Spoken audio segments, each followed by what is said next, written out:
ये सनातनी तो है जो धीरेन्द्र शास्त्री है, देश में अंधविश्वास फैला रहा है लोगों के अंदर आज के युग में, साइंस के युग में। तो ये क्या है? सनातनी तो है। ऐसे चमत्कारी बाबा को जूते मारो, लात मारो, बाहर निकालो से। कोई सनातनी नहीं है, कोई भगवान नहीं है। भगवान बुद्ध ने 2500 साल पहले कह दिया भगवान नाम की कोई चीज नहीं है। इसलिए बागेश्वर का जो धीरेन्द्र शास्त्री एक आम मानव है, खाक का रास्ता दे रहे हैं, देश को बर्बाद करने का काम कर रहे हैं। ये अंधविश्वास फैला रहे हैं। ऐसों को तो जेल का भेज देना चाहिए, इन्हें सजा होनी चाहिए, 20-20 साल अंदर ही काटनी चाहिए। जैसे जिस तरह से देश में बिल्कुल बुरा माहौल कर रखा है इन्होंने, जिससे मानव का अहित होता हो, मनुष्य का विकास बंद हो जाता हो, उसका चहुमुखी के विकास रुकता हो, या देश की बदनामी होती हो, तो मैं ऐसे लोगों को बुरा मानूंगा और उनका विरोध करूंगा।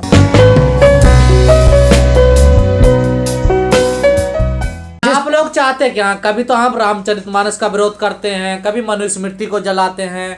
आप सनातन के पीछे क्यों पड़े? आके हम सनातन के पीछे नहीं पड़ी। कोई भी ऐसा इतिहास, कोई भी ऐसा कस्टम, कोई भी ऐसा कानून, कोई भी ऐसी अंधविश्वास में की गई बातें जिससे मानव का अहित होता हो, मनुष्य का विकास बंद हो जाता हो, उसका चहुमुखी के विकास रुकता हो, या देश की बदनामी होती हो, तो मैं ऐसे लोगों को बुरा मानूंगा और उनका विरोध करूंगा। बाबा साहब ने कहा था कि जब भी कभी कहीं गलत हो रहा हो उसका विरोध जरूर करना। विरोध करना धर्मशास्त्रों का विरोध क्यों? धर्मशास्त्रों का इसलिए, यदि धर्मशास्त्रों में गलत बात लिखी हुई है और आज हम पढ़ लिख कर इतने काबिल हो गए हैं कि उसकी एक्सप्लेनेशन करके देख रहे हैं तो हमारे अहित की बात करता है, तो हम बिल्कुल उसके खिलाफ हैं आज की डेट में। उस समय हमें पढ़ने का अधिकार नहीं था, इसलिए हमें पता नहीं था। लेकिन जब बाबा साहब ने हमें पढ़ने का अधिकार दिया तो पढ़ लिख कर हम बहुत आगे बढ़े। और जब हमने उनका अर्थ लगाया पढ़ लिख कर, बाद में देखा कि ये तो हमारे नुकसान के लिए बातें लिखी गई थी, क्योंकि उन शास्त्रों को लिखने वाले पंडित और ब्राह्मण ही हुआ करते थे। तो वो जो हमारे हित की बातें कभी लिखते ही नहीं थे। अब हमारे लोग पढ़ने लिखने के कानून बनाने लगे। बाबा साहब ने जैसे देश का संविधान बनाया, ऐसे ही बहुत शास्त्र अपने लोग लिखने लगे। हमारे तो PhD होल्डर दुनिया भर के लोग हैं, पढ़ा, आप लोग पता चला। कोई भी ऐसा शास्त्र, कोई भी कह रहे हैं कि धर्मशास्त्रों को बैन करें, बहिष्कार करें। स्वामी प्रसाद मौर्य का कल बयान आ गया, मैं ये कह रहा हूँ धर्मशास्त्रों को बैन करो, इनका बहिष्कार करो। अरे धर्मशास्त्रों की जरूरत क्या है? इनकी क्या जरूरत है धर्मशास्त्रों की आज की डेट में? बताइए, इन्हें पढ़ने को सनातन धर्म कैसे जिंदा रहेगा? मैं ये कह रहा हूँ किसी भी सिलेबस में क्या इन शास्त्रों को लगाया गया है? इंग्लिश मीडियम स्कूलों में, विदेशों में अपने बच्चों को पढ़ने के लिए भेज रहे हैं, क्या हिंदुस्तान के धर्मशास्त्र में पढ़ाए जा रहे हैं? क्या यहाँ के स्कूलों में धर्मशास्त्र पढ़ाए जा रहे हैं? इंग्लिश मीडियम जो स्कूल है उनमें धर्मशास्त्र पढ़ाए जा रहे हैं? महाभारत नहीं पढ़ाई जा रही, गीता नहीं पढ़ाई जा रही, रामायण नहीं पढ़ाए जा रहे, पुराण नहीं पढ़ाए जा रहे, शिव पुराण नहीं पढ़ाए जा रहे, जितने भी सनातन धर्म के जितने भी वो थे, संस्कृत नहीं पढ़ाई जा रही, जितने इनके साहित्य हैं, कोई आज की डेट में सिलेबस में नहीं है। तो सिलेबस नहीं है तो अपने मानने की क्या जरूरत है? खत्म, फेंको ना, इनकी क्या जरूरत है बताइए? और इनसे ना देश का उद्धार हो रहा। देश को टेक्नोलॉजी की जरूरत है, देश को कंप्यूटर युग की जरूरत है। आज लोग चांद पर पहुंच चुके हैं, देश को मिसाइल मैन की जरूरत है। पूरी दुनिया धर्मशास्त्रों को पढ़ के आगे बढ़ रही है। आप कह रहे धर्मशास्त्र जो, अरे भाई धर्मशास्त्र क्यों? गीता से कुछ ले रहा है, कोई धर्मशास्त्र, कोई ऋग्वेद से, कोई किसी से ले रहा है। मेरा मानना, आप कह रहे हैं इनकी जरूरत नहीं है। मेरा मानना, इंसान को आगे बढ़ने के लिए ना धर्म की जरूरत है, ना जाति की जरूरत है, ना इन धार्मिक पुस्तकों की कोई जरूरत नहीं है। साइंस पढ़ो, इंग्लिश पढ़ो और आप इवेंट करो। यानी कि मैं कह रहा हूँ साइंस के युग में रिसर्च कीजिए, रिसर्च। सनातन का विरोध करने का क्या मिलता है? सनातन से कोई फायदा नहीं हुआ, नुकसान ही नुकसान हुआ है। सनातन धर्म ने मानव को एक समान नहीं समझा, लोगों को लूटने का, भ्रम में फंसाने का काम करा। ये सनातनी तो है जो धीरेन्द्र शास्त्री है, देश में अंधविश्वास फैला रहा है लोगों के अंदर आज के युग में, साइंस के युग में। तो ये क्या है? सनातनी तो है।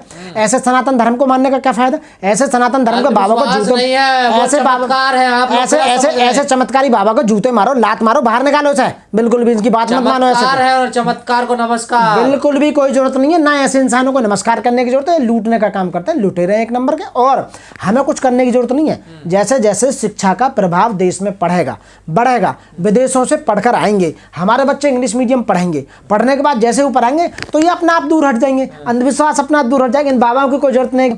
हम देखिए, हम कभी पूजा पाठ करने के लिए किसी ब्राह्मण को आज तक नहीं बुलाया, शादी में फेरे डालने के लिए किसी ब्राह्मण को नहीं बुलाया, घर में पूजा पाठ आज तक नहीं करवाया, कोई रिबन भी आज तक उनसे नहीं कटवाया।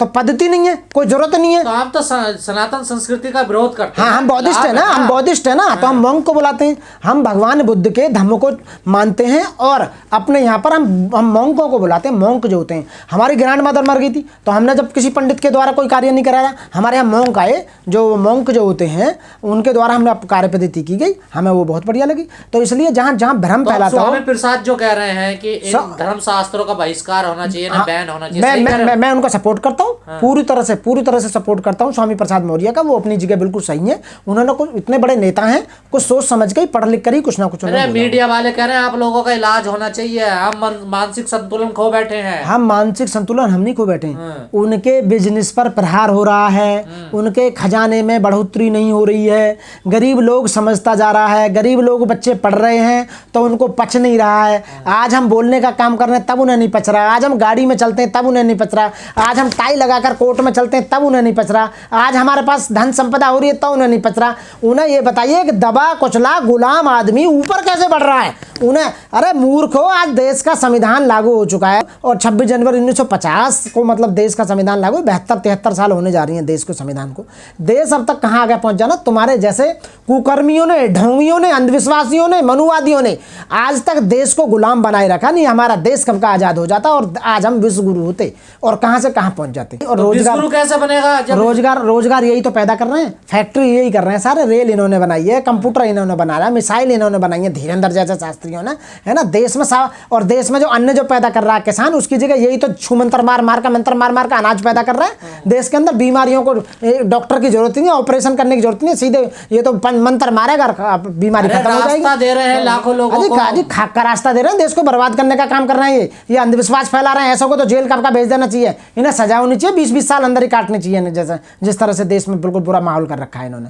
साथियों, मैं आपके माध्यम से, चैनल के माध्यम से आप लोगों से मैं प्रार्थना करता हूँ अपने बच्चों को पढ़ाई पर फोकस करें और ज्ञान प्राप्त करने का कुछ है। ऐसे बाबाओं को लात मारो, ठोकर मारो, ऐसे बाबाओं के पास जाने की जरूरत नहीं है। ये एक नंबर के तुम्हारे मेहनत के पैसे को लूटने का काम कर रहे हैं साथियों। हमारा समाज जब ऊपर बढ़ने लगा है, अधिकार और बाबा साहब ने अधिकार दिलाए संविधान के रास्ते, जब ऊपर बढ़ने लगे तो ऐसे बाबा आकर माया जाल में फंसाने का काम कर रहे हैं। आपको हिप्नोटिज्म करते हैं, आपको माया जाल में फंसाते हैं, आपको वो उल्टे सीधे दिन बताकर आपको पढ़ाई का, आपके जो विकसित होने की जो प्रणाली है उसे खत्म करने का काम करते हैं।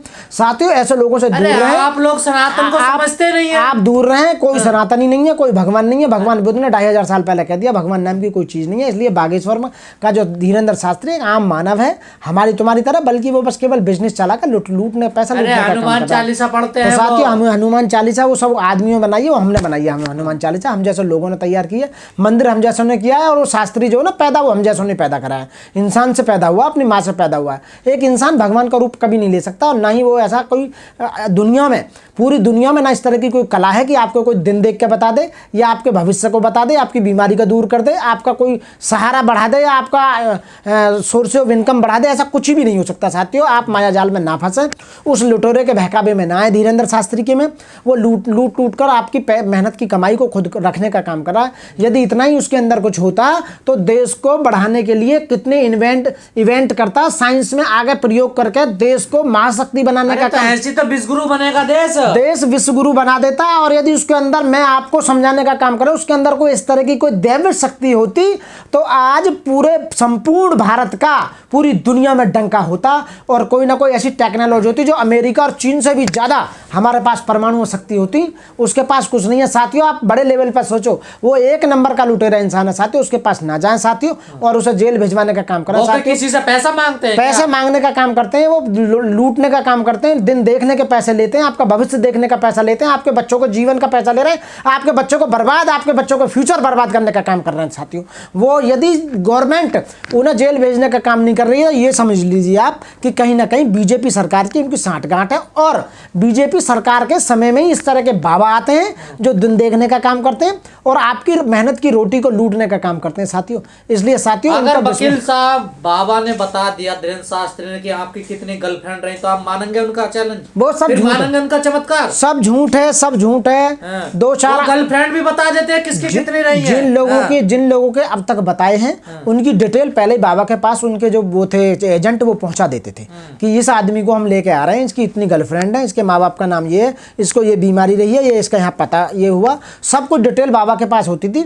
मुश्किल से मिलकर 10-5 आदमियों को डिटेल पहले पहुंच जाती। दिन में 10-5 लोगों को ही हाथ देखता था और उनके बारे में बताता, उनसे मोटी इनकम लेके और वो सब कुछ बता देता। उन 10-5 लोगों के प्रचार की वजह से पूरे देश में उनका झूठा प्रचार हुआ और देश में पैसा लूटने का काम धीरेन्द्र शास्त्री ने किया।